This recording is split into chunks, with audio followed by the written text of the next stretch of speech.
Hi hello నమస్తే welcome back to cute jelly channel. అందరూ బాగున్నారు కదా. ఈరోజు మనం పిల్లలకి లంచ్ బాక్స్లో అయినా కానీ లేదా మనకు టైం లేనప్పుడు అప్పటికప్పుడు కేవలం 5 నిమిషాల్లో ప్రిపేర్ చేసుకోగల ఒక రైస్ రెసిపీ అనేది చూపించబోతున్నాను. ఈ వీడియోని ఎక్కడ స్కిప్ చేయకుండా చూడండి. మనం ప్రాసెస్ స్టార్ట్ చేద్దాం. ముందుగా ఇందుకోసం నేనైతే ఇలాంటి ఒక కడాయి తీసుకున్నాను. కడాయి కాస్త హీట్ అయిన తర్వాత ఇందులోకి ఒక 2 స్పూన్స్ ఆయిల్ యాడ్ చేసుకోవాలి.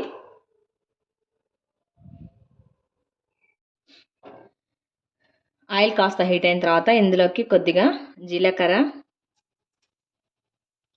అదేవిధంగా కొన్ని జీడిపప్పు పలుకులు,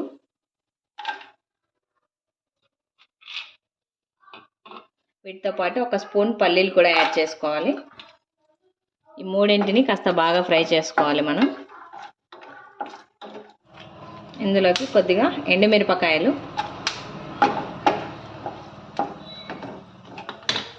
ఒక మీడియం సైజ్ ఉల్లిపాయ తీసుకొని ఈ విధంగా చిన్న చిన్న పీసెస్గా కట్ చేసుకొని ఇందులోకి యాడ్ చేసుకోవాలి. ఉల్లిపాయను కూడా వేసి మనం బాగా ఫ్రై చేసుకోవాలి.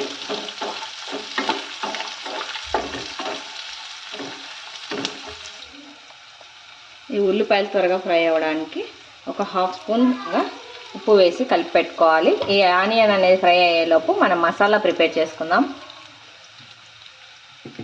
ఈ విధంగా ఒక మిక్సీ జార్ తీసుకొని ఇందులోకి ఒక గుప్పెడు కొత్తిమీరని శుభ్రంగా కడిగి తీసుకోవాలి.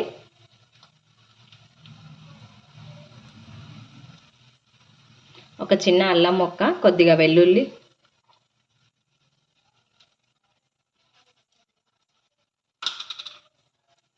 ఒక 2 ఇలాచి, చెక్క, లవంగాలు,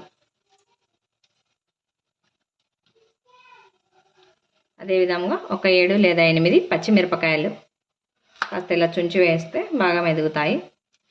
ఇది మీ స్పైసీనెస్ని బట్టి మీరు పచ్చిమిర్చి అనేది యాడ్ చేసుకోండి. అదేవిధంగా ఈ కొత్తిమీర మనం మిక్సీ పట్టిన కలర్ చేంజ్ అవ్వకుండా ఉండడం కోసం నేను కొద్దిగా పంచదార అనేది యాడ్ చేస్తున్నాను. ఈ పంచదార కొద్దిగా యాడ్ చేయడం వల్ల ఈ కొత్తిమీర అనేది పేస్ట్ కలర్ మారకుండా అలాగే గ్రీన్ కలర్లో ఉంటుంది. అందుకోసం మాత్రమే. ఇది మనకు రైస్కి ఎటువంటి స్వీట్నెస్ అనేది ఇవ్వదు. ఈ విధంగా ఆనియన్ కాస్త ఫ్రై అయిన తర్వాత మనం పేస్ట్ చేసుకున్నాం కదా, ఈ కొత్తిమీర మసాలా దినుసులన్నీ వేసి ఈ పేస్ట్ని ఆనియన్ ప్లేకి మనం యాడ్ చేసుకోవాలి. ఈ పేస్ట్ని కూడా మనం బాగా పచ్చివాసన వెళ్ళేదాకా ఫ్రై చేసుకోవాలి. ఈ విధంగా కొద్దిగా ఫ్రై చేసుకున్న తర్వాత ఇందులోకి ఒక హాఫ్ స్పూన్ పసుపు యాడ్ చేస్తాం. ఈ విధంగా మనం ఆల్రెడీ ఆనియన్ ఫ్రై చేసేటప్పుడు వేసుకున్నాం కదా, ఇప్పుడు కొద్దిగా మళ్ళీ ఉప్పు యాడ్ చేసుకోండి.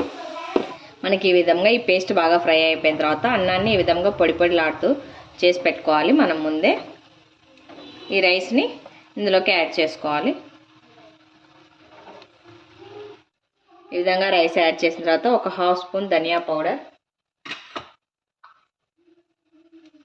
ఒక పావు స్పూన్ జీలకర్ర పౌడర్ యాడ్ చేసుకోవాలి. ఈ జీలకర్ర పొడి, ధనియాల పొడి యాడ్ చేసి మనం బాగా మిక్స్ చేసుకోవాలి రైస్ని.